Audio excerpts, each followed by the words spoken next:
You wake up and for a second you do not know where you are. Your eyes open, but there is no window, no morning light, no sound of traffic, no ceiling fan, no familiar room, just steel. Cold steel a few inches above your face, steel beside your shoulder, steel under the mattress, and the constant low hum of machines that have been running all night to keep you alive. Then someone above you coughs in a squeaky helium voice and it all comes back. You are in saturation. Not underwater exactly, not yet, but close enough that the normal world already feels far away. You are sealed inside a pressurized chamber on a diving support vessel somewhere out at sea, breathing a gas mix your body was never meant to breathe, living in a metal tube with a few other divers, waiting for your turn to be lowered hundreds of feet down into the ocean to work in darkness.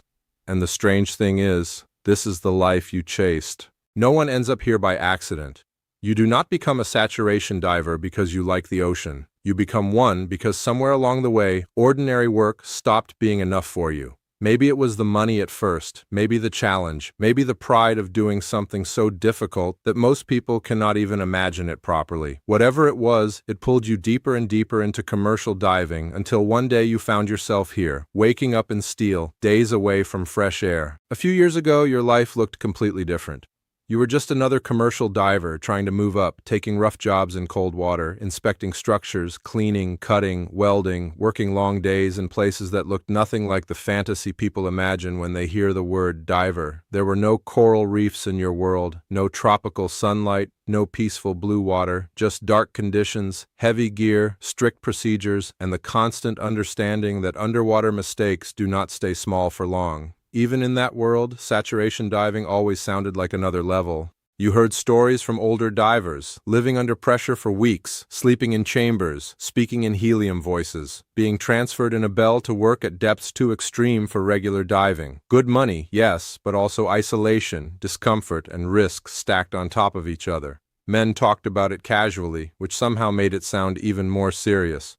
Nobody who had really done it needed to exaggerate it. The job already spoke for itself, so you kept climbing. More experience, better jobs, harder environments, more trust, more responsibility, until one day you were standing outside the chamber on your first sat run, carrying your gear, trying to look calm while your stomach tightened in ways you did not want anybody else noticing. You still remember the sound of the hatch closing behind you. That sound changes something in your head. It is not just a door shutting, it is the sound of the surface becoming unavailable. Once the pressure starts coming up, your world gets small very fast. The chamber becomes everything. The bunks stacked tight against steel walls, the transfer lock where food and supplies come through, the tiny toilet arrangement nobody wants to discuss for too long, the same few faces, the same recycled air, the same hum of systems that make survival possible.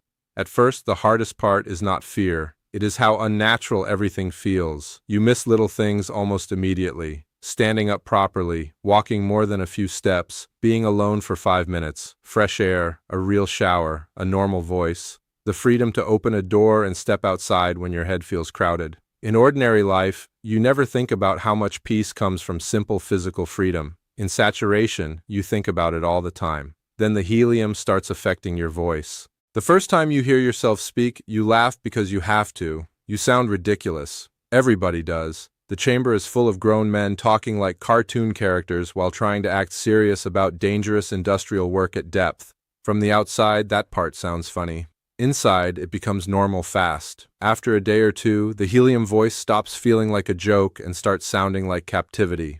Your life settles into routine because routine is the only thing that makes this environment livable. Wake up, eat, check the board, listen to the briefing, find out who is on the bell and who stays behind. Review the job, check the gear, check the tools, check the bailout bottle, check communications, check everything twice. In this world, confidence means nothing without procedure. A man who relies on vibes down here is a danger to everyone around him. Today, you are going out.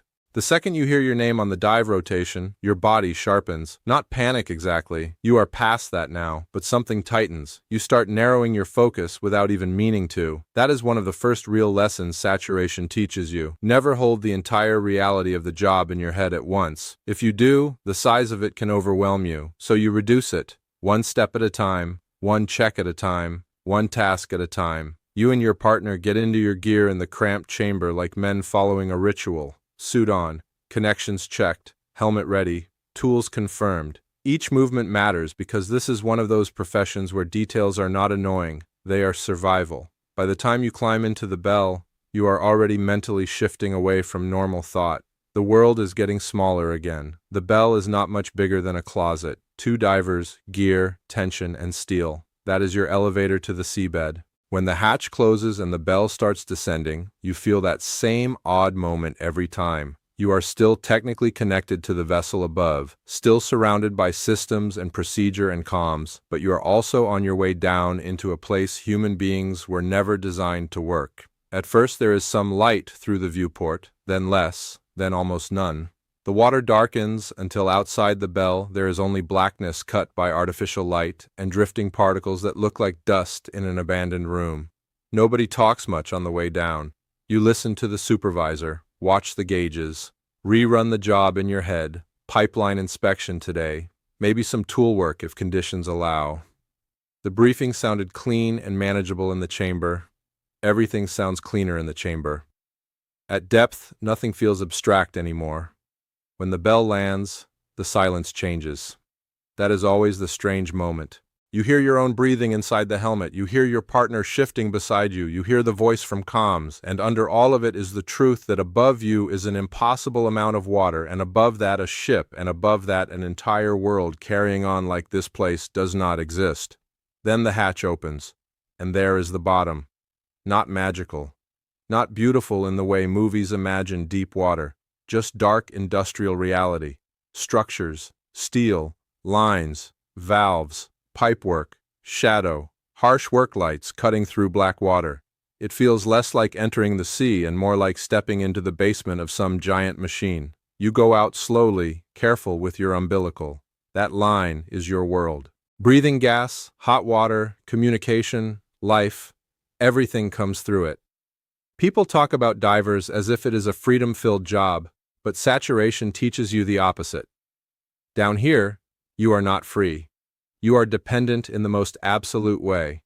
You survive because the system survives, because the people above you are doing their jobs, because the equipment works, because you keep your head, you move toward the work site and do what saturation divers learn to do best, make the impossible feel small. You do not think about the whole ocean, you think about the next movement, the next instruction, the next fitting, the next reading. Secure here, check that. Watch your position, mind the structure, mind the line, confirm the tool, report back.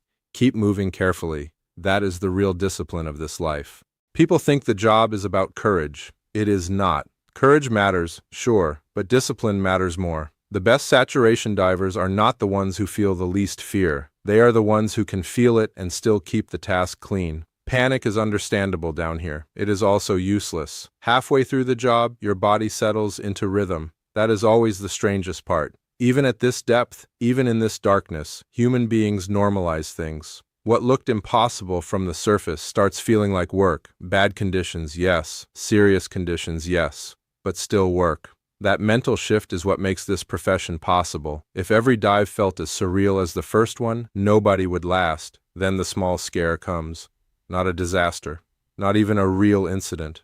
Just one of those seconds that reminds you where you are. Your umbilical drags across a section of structure in a way you do not like. For one sharp moment, your pulse jumps. You stop. Reposition. Check tension. Listen. Confirm. It is sorted quickly. No emergency.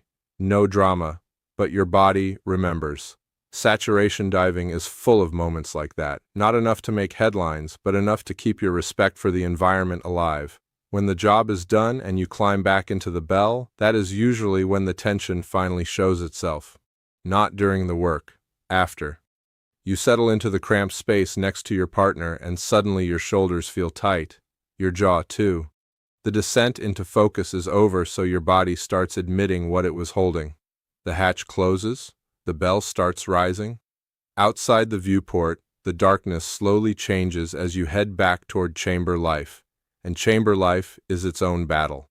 From the outside, people think this job is non-stop action. It is not. It is boredom and danger taking turns. The dive itself is intense, but much of saturation life is waiting. Waiting in steel, waiting with the same men, waiting with the same smell, the same jokes, the same stale air, the same systems humming in the background. This is where the job becomes psychological. A man can be excellent underwater and still be terrible in saturation because he cannot handle confinement. He cannot handle the lack of privacy, the repetition, the way every mood gets trapped in the same room. In normal life, if someone is irritating you, you leave. In saturation, there is nowhere to go. One man chewing too loudly can feel like a crisis. One repeated story can start sounding like torture. One bad attitude can poison the entire chamber. That is why the team matters so much. Skill gets you into saturation. Personality decides whether people want to live with you in it. Some nights are the hardest, and nothing dramatic happens on them at all. The systems hum. Someone is half asleep. Somebody else is telling an old story. You stare at the steel wall and think about ordinary life with ridiculous intensity. A real shower, cold air, your own room, walking outside, eating food that did not come through a transfer lock. Simple things start feeling luxurious because you have no access to them. Then home enters your head. That part hits hardest when the chamber gets quiet.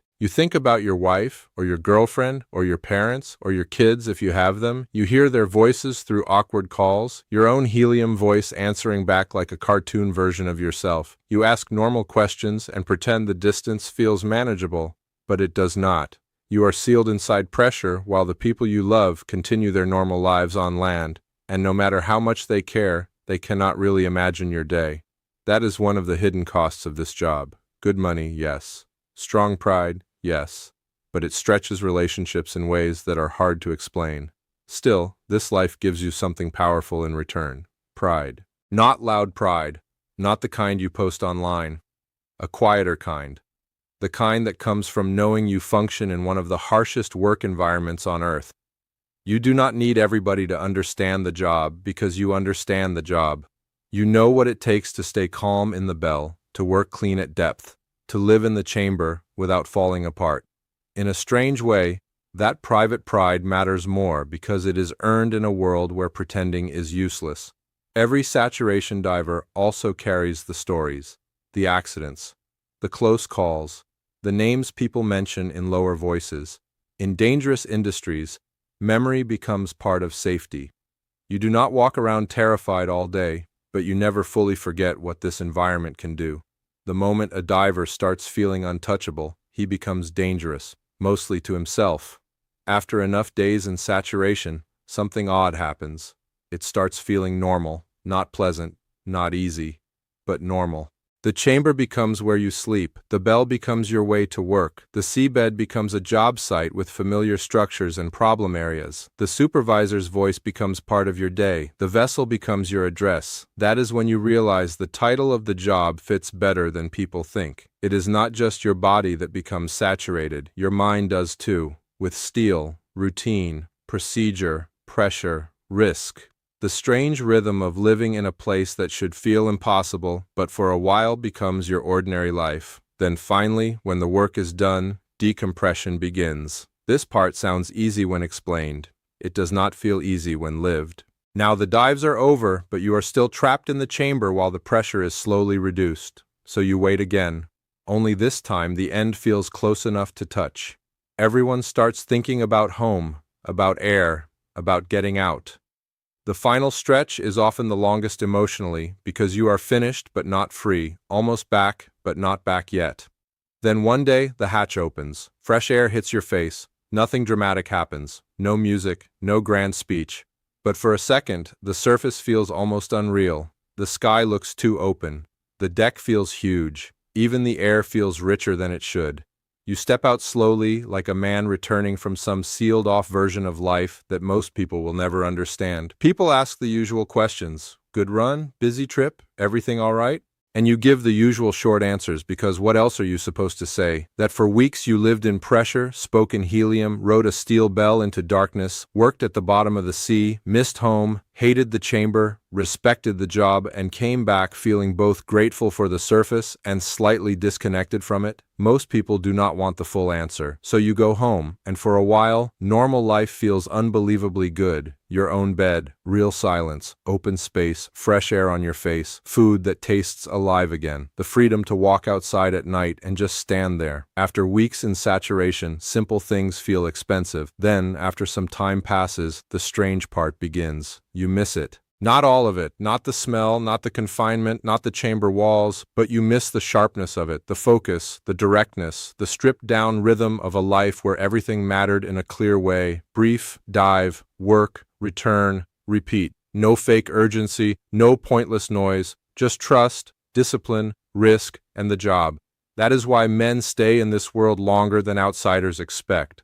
Because saturation gets into you. The pressure, the money, the pride, the team, the intensity of doing something almost nobody else can do, all of it leaves a mark. When you are in the chamber, you miss the surface. Back on the surface, part of you misses the chamber. That contradiction becomes part of who you are. And that is what your life is really like as a deep-sea saturation diver. You wake in steel. You speak in helium. You ride a bell into darkness. You work by artificial light in black water where fear is real but discipline matters more. You live in confinement. You miss home harder than you admit.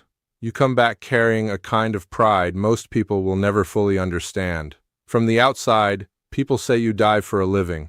But that is not really the truth. For weeks at a time, you live inside pressure, sealed between metal walls and deep ocean, doing one of the hardest jobs on Earth while the rest of the world breathes easy above you. That is your life. And somehow, every time the next run comes, part of you is ready to choose it again.